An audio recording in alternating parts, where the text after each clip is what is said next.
J'ai testé pour vous, en moins de 15 minutes, l'utilisation d'un nouvel outil numérique.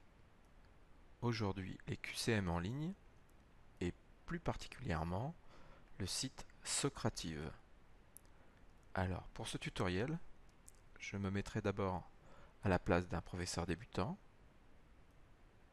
puis de celui d'un étudiant qui débute sur Socrative, et enfin, j'analyserai les résultats en me mettant à la place du professeur. On débute. Alors la première étape pour travailler sur Socrative, c'est d'aller sur le site Socrative. Donc vous prenez un moteur de recherche, vous tapez Socrative, là sur Google c'est le premier site que l'on vous propose, vous cliquez sur le lien et voilà, on est sur la page d'accueil.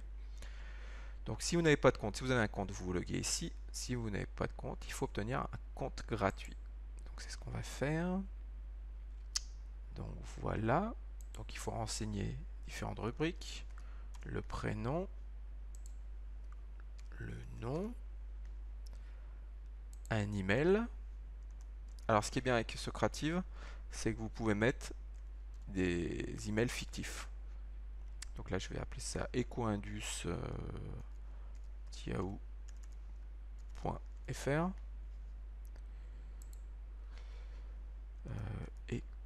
Ecoindus. On peut pas faire de copier-coller, donc là ça prend un peu de temps, mais je le fais pour vraiment vous montrer toutes les étapes. Il faut un mot de passe. Voilà. Indiquez le pays. Donc mettez bien la France. Alors parfois ils vous mettent directement la version française et parfois il faudra faire une petite manip que je vous montrerai après. L'organisation, on va mettre qu'on est voilà, une école secondaire. Le nom, je vais mettre LP Severs.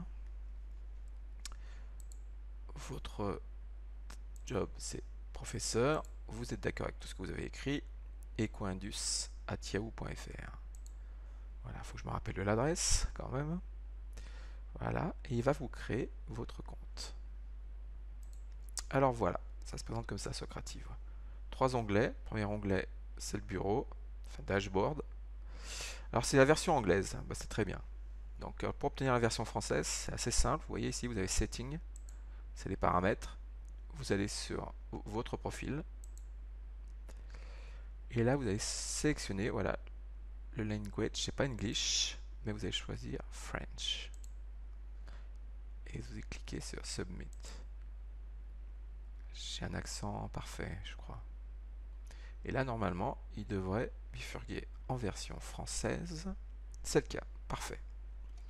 Deuxième chose que vous devez faire dès le départ pour paramétrer vos quiz. Vous voyez ici, tout en haut, il y a marqué salle avec un code en XIXL7, blablabla. Donc ça a été paramétré par Socrative. Nous, on peut le personnaliser. Pour cela, vous allez sur Paramètres, votre profil, comme tout à l'heure, et vous avez ici le nom de la salle, c'est-à-dire la salle de travail, que vous allez donner chaque fois à vos étudiants pour qu'ils puissent effectuer vos quiz. Donc là, on va par exemple appeler notre salle de travail Eco Indus. Et comme c'est la première séquence, on va mettre le chiffre 1. Si on crée un autre quiz, on pourrait l'appeler Ecoindus 2, Ecoindus 3. Voilà. Vous comprenez le principe, je pense. Et vous allez voir, la salle de travail va changer de nom. Si ça veut bien se loguer, voilà, ça prend un peu de temps, ma connexion doit être un peu lente. Voilà, Ecoindus 1, c'est le code que vous allez donner à vos élèves lorsque vous voudrez leur donner un quiz à effectuer. Donc on va voir ça tout à l'heure. Alors, premier onglet, tableau de bord. Il y a commencer un quiz, question rapide, course de l'espace, billet de sortie. Donc on verra ça plus tard. Deuxième onglet, vous avez géré les jeux questionnaires. Pareil, 4 possibilités. Et enfin, résultat en direct. L'onglet n'est pas actif parce qu'on n'a aucun étudiant et on n'a pas lancé de quiz encore. Alors, pour pouvoir lancer des quiz, il faut avoir des quiz. Alors, le plus compliqué, c'est de les créer. Donc, je vais en créer un avec vous. Enfin, je vais vous montrer comment on fait. Je ne vais pas le créer. C'est tout bête. Vous allez sur créer un jeu questionnaire. Vous donnez un nom. Par exemple, ici, je vais l'appeler test 1. Et puis, vous avez 3 possibilités. Soit des questions à choix multiples, soit des vrais-faux, soit des réponses courtes. Je vais faire un vrai-faux, par exemple. Vous cliquez ici. vous tapez une question, je tape n'importe quoi, vous dites que c'est vrai ou que c'est faux, c'est-à-dire que vous devez donner au site la réponse attendue. Vous pouvez taper une explication, je tape n'importe quoi, et vous enregistrez votre question. Et voilà. En sachant que je ne vous ai pas montré, mais on le verra tout à l'heure, on peut insérer des photos. Donc c'est plutôt agréable pour les élèves, une petite illustration. Et à la fin de votre quiz, donc ensuite pour la question 2, ben, vous continuez, vous choisissez soit un choix multiple. Pour chaque question, vous avez le choix entre ces trois possibilités. Et vous avez sur vos questionnaires, ceci tout en haut à droite, partagez le quiz. Vous avez SOC et puis un code numérique avec des chiffres. Ça vous permet de donner les quiz que vous avez fabriqués à des collègues. Comme ça, vous travaillez pour une équipe. Et eux peuvent vous échanger aussi les quiz qu'ils ont fait de leur côté. À la fin de la création de votre quiz, n'oubliez pas tout en haut à droite d'enregistrer et quitter. Alors, ces histoires de SOC, c'est très important. Donc, je vais vous montrer à quoi ça sert. Sur le deuxième onglet, donc, vous avez ici importer un jeu questionnaire. Imaginons qu'un de mes collègues ait fait un jeu questionnaire qui m'intéresse. Il n'a qu'à me donner le SOC. Donc là, j'en connais un. SOC. Donc il faut connaître le code, hein, il ne faut pas faire d'erreur. C'est un code numérique. J'ai fait une petite faute, 763 je crois. Et vous cliquez sur importer un jeu questionnaire. Et voilà, immédiatement, jeu questionnaire importé avec succès. OK. Pour vérifier que votre jeu questionnaire est bien dans votre base de données, vous avez ici dans le deuxième onglet gérer les jeux questionnaires, mes jeux questionnaires. Vous cliquez dessus. Et le voici. Copie de les sources du droit. Donc c'est le jeu questionnaire que l'on vient de copier. Donc si je clique sur ce QCM, vous avez plusieurs possibilités. On peut le supprimer, on peut le télécharger et on peut l'éditer. Alors l'éditer, c'est-à-dire pouvoir le transformer. Donc le voici, je viens de le télécharger, il y a des images, il y a des questions, il y a des réponses, il y a des explications. Imaginons que la première question ne me plaise pas. La question est trop longue, l'explication n'est pas assez précise. Je vais sur éditer ici et tout est modifiable. Je peux changer la photo ici, changer la question, modifier la réponse, modifier l'explication et enregistrer. Je peux rajouter des questions à la fin de mon QCM. Je peux supprimer certaines questions. Enfin, tout est modifiable. Tout ce qu'a fait mon collègue est modifiable. Ce que je vous conseille, c'est toujours de modifier le titre, parce qu'il y a copie, donc il faut modifier. Je supprime copie. Voilà, et je fais enregistrer et quitter. Ensuite, je vais vous montrer, imaginons que l'on veut distribuer ce QCM à une classe. Donc je vais sur le premier onglet, commencer un quiz. J'ai pas 50 quiz, j'en ai que 3. Donc celui que je viens de télécharger, c'est les sources du droit. Donc je vais sur celui-ci. Et il vous propose ce petit menu. Donc je ne vais pas vous expliquer, à vous de vous promener pour voir à quoi ça correspond. Le paramétrage de départ est très bien. Donc moi souvent je conserve ce qui est indiqué ici et je fais commencer. Et là le quiz est lancé. Donc le troisième onglet est maintenant actif, résultat en direct, et vont apparaître sur cet onglet les élèves et les réponses. Donc pour l'instant il n'y a pas d'élèves de connectés, hein. Donc voici, le quiz est lancé en attente de résultats. Donc vous avez d'autres possibilités, hein. Je vais le laisser actif parce qu'après je vais vous montrer la partie élève. Vous avez questions rapides, je ne l'utilise pas moi, mais si vous voulez lancer des questions en classe et avoir une réponse immédiate sur le vidéoprojecteur, pourquoi pas. Et vous avez ce qui est intéressant, la course de l'espace.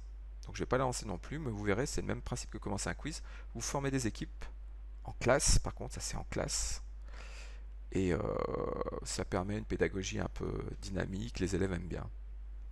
On va rester sur commencer un quiz, donc le quiz que j'ai lancé. Donc ce qu'il faut absolument ne jamais faire, c'est cliquer ici sur terminer. Souvent on clique là, ça veut dire que le travail est terminé. C'est-à-dire que les élèves n'ont plus accès au quiz. Donc quand vous avez fini, quand vous avez lancé un quiz, vous retournez sur le tableau de bord ici et vous vous déloguez. J'ai peut-être oublié de vous dire, le code ici EcoIndus 1, c'est le code que vous devez donner à vos élèves. EcoIndus 1.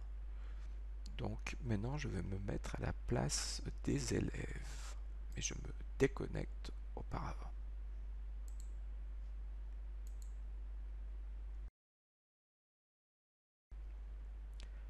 Alors, je suis un élève et mon professeur m'a demandé d'effectuer un quiz sur Socrative. Alors, je n'ai pas Socrative, donc je suis sur Google, je ne connais pas Socrative. Je tape Socrative. Voilà. Donc, je clique sur le premier site proposé. Et je suis étudiant. Donc, il va falloir que je me logue en tant qu'étudiant. Je ne suis plus professeur là, je suis dans le cas où je suis un étudiant. Donc, je clique ici. Socrative va me demander le nom de la salle de travail de mon professeur. Donc, la salle de travail, c'était Eco Indus 1. Entrer dans la salle. Donc, ça prend un peu de temps. Voilà. Donc là, Socrative va me demander mon nom. Donc je m'appelle Polo. Terminé. Et voilà, le quiz débute immédiatement. Donc la question est ici, l'image proposée est là. Pour certaines images, on a accès à un zoom qui n'est pas très efficace, mais parfois il l'est, ça dépend la qualité de l'image déposée sur le site. Et on vous demande de soumettre votre réponse, donc soit vrai, soit faux.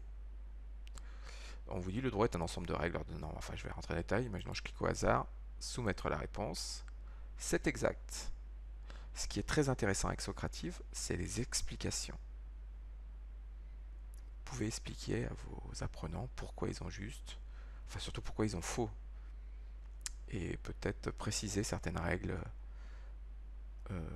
et certaines connaissances, peut-être mal comprises. Donc voilà, c'est très important ça. Donc là, voilà, pareil, vous répondez, donc vous allez faire les 10 questions comme ça. En répondant, voilà, c'est incorrect, il vous le dit, incorrect. Il vous rappelle la question et il vous donne l'explication. Donc vous savez pourquoi vous avez faux. Et vous répondez ainsi à toutes les questions. Je vais répondre au hasard. Incorrect, j'ai vraiment pas de chance. Incorrect, parfait. Incorrect, je vais peut-être lire la question. Les traités internationaux s'appliquent à l'ensemble du monde. Donc c'est faux, bien évidemment. Et donc il me dit exact. J'ai mis faux, mais il me dit que j'ai exact. C'est-à-dire que ma réponse est exacte. Enfin voilà, vous répondez à vos questions. Je vais vite sans regarder parce que hop, hop, hop, hop. Je crois que j'avais mis 10 questions, donc ça devrait être fini. Donc voilà. Et il vous dit, vous avez terminé l'activité en cours en attente de l'enseignant. Donc quand l'élève a fini, il se déconnecte et c'est terminé pour lui. Voilà, c'est plutôt simple du côté élève. Alors, de nouveau, côté professeur, donc pour vérifier le travail effectué par vos élèves, donc vous allez sur Socrative, il faut vous loguer. Donc l'adresse, si je ne me trompe pas, c'était Eco Indus, je crois que c'est ça, yahoo.fr. Vous tapez votre mot de passe, et logiquement, vous devez ouvrir. Voici. Donc il est toujours en français, parfait. Parfois, vous verrez, il rebascule en version anglaise, donc vous allez dans Paramètres, enfin ce que je vous ai montré tout à l'heure. Donc les résultats, c'est le troisième onglet, résultats en direct. Donc parfait, 2 élèves ont répondu, bien sûr 2 élèves fictifs. Donc si vous avez une classe entière, vous avez la liste de tous les élèves qui ont répondu. Et donc vous saurez qui n'a pas répondu. Donc on vous propose plusieurs possibilités. Un classement alphabétique, le progrès, c'est-à-dire savoir s'ils ont répondu à bien toutes les questions. Là c'est 100%, donc il n'y a pas de problème. On peut attribuer une note qui est sous forme de pourcentage. Là il y avait 10 questions, donc Karimak a 90% de réponses justes. Vous pouvez lui attribuer la note de 18. Alors je vais prendre mon smartphone et je vais me loguer avec l'application Socrative pour vous montrer ce qui se passe quand un élève en direct travaille sur Socrative. Je vais attribuer un nom, je vais vite, je vais l'appeler, j'ai mis n'importe quoi, et voilà, le nom apparaît. Alors comment il s'appelle cet élève? Kiji. Et moi sur mon smartphone, j'ai le questionnaire. Donc je réponds au hasard, je regarde pas les questions, je vais vite. Voilà, la première réponse est juste.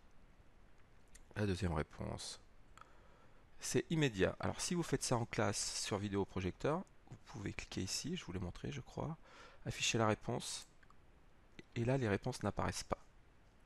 Et donc on voit l'avancement pour chaque élève, mais on ne voit pas les réponses. Donc les autres élèves ne peuvent pas copier. Donc voilà. Une petite précision, je ne sais plus si je vous l'ai dit, mais Socrative est optimisé pour les smartphones. Donc c'est plutôt ludique pour nos élèves. Pendant les transports en commun, au lieu de s'embêter, ils ont qu'à faire avec QCM que vous leur avez donné. Donc imaginons que toute la classe est répondue. Donc vous cliquez sur terminer. Et là Socrative vous propose différentes possibilités.